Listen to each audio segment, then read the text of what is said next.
Hello everyone. सो आज हम बात करने वाले हैं CCSU LLM एंट्रेंस एग्ज़ाम 2026 के कॉन्स्टिट्यूशन ऑफ इंडिया के MCQ टाइप क्वेश्चंस। सो हमारा पहला क्वेश्चन है, who delivered the dissenting ruling in the ADM Jabalpur versus Shivkant Shukla case.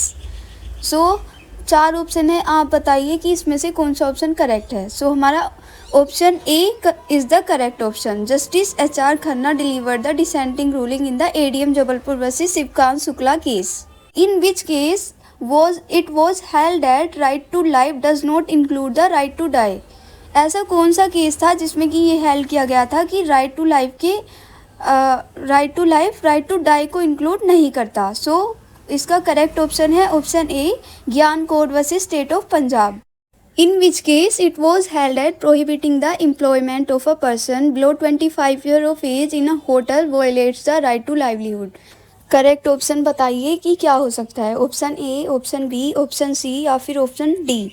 कौन से केस में ये हेल्ड किया गया था कि 25 ईयर के नीचे के लोगों को प्रोहिबिट कर दिया गया था होटल में काम करने से, एम्प्लॉयमेंट प्रोवाइड करने से। सो ये केस था Anuj Garg versus hotel association of India. Option C is the correct option. So democracy and federalism are essential and basic features of our constitution. कौन से जज थे जिन्होंने ये ऑब्जर्वेशन दी थी SR Bommai versus union of India के केस में। सो हमारा करेक्ट ऑप्शन है option C, PV Sawant. Justice PV Sawant is the correct option.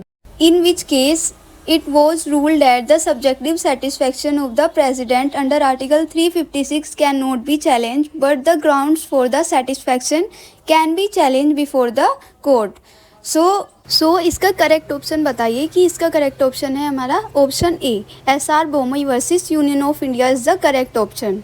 इसमें क्या हेल्ड हुआ था कि presidential proclamations of the state emergency are subject to judicial review on grounds of mala fide और irrelevant grounds, in which case it was held that tax laws are not outside the purview of Article 301 means freedom of trade, commerce and intercourse of the Constitution।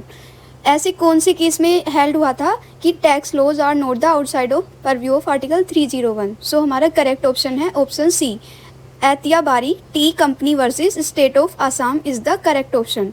इसमें held हुआ था कि tax laws are not the outside of purview of article 301। The assertion principle of equality before law means that there should be equality of treatment under equal circumstances। The reason is all persons are not equal by nature, attainment or circumstances। तो बताइए assertion का correct reason है ये या नहीं है, मतलब explanation assertion का रीज़न है या नहीं है। सो इसका हमारा करेक्ट ऑप्शन है option A, both A and R true. R is the correct explanation of A. Because जब भी असर्शन एंड रीज़न वाले क्वेश्चन आया करें ना, तो उसमें बीच में बिकॉज जोड़ के देखा करिए। अगर बिकॉज फिट बैठता है तो वो हमारा करेक्ट ऑप्शन हो जाता है। Judicial review in the Indian constitution is fundamentally based upon which of the following principles. Correct option बताइए, option A, option B, option C या फिर ऑप्शन डी। सो इसका करेक्ट ऑप्शन है option C, rule of law. Rule of law is the correct option.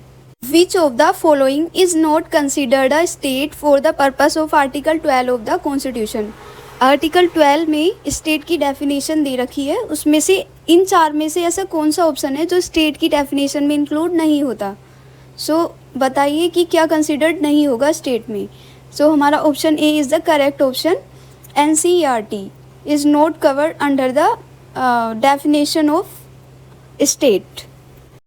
Under the Indian Constitution, which of the following is not a specific ground on which a state can place restrictions on the freedom of religion। Option A, option B, option C या फिर option D, इनमें से कौन सा correct option है। So हमारा option C is the correct option.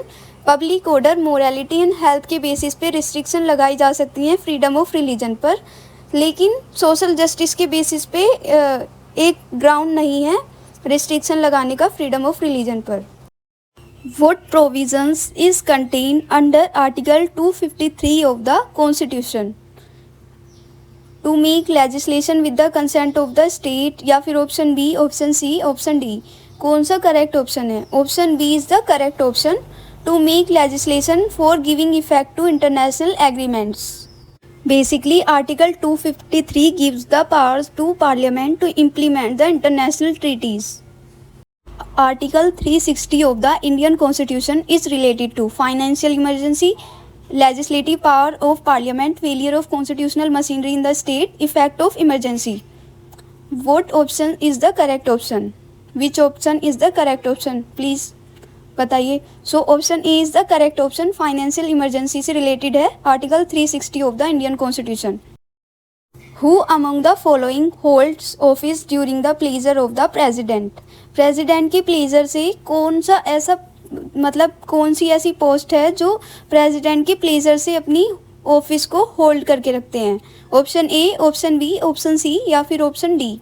सो इसका correct option है option B. Attorney general of India holds office during the pleasure of president. In the event of vacancies in the offices of both the president and vice president of India, who among the following shall discharge the functions of the president?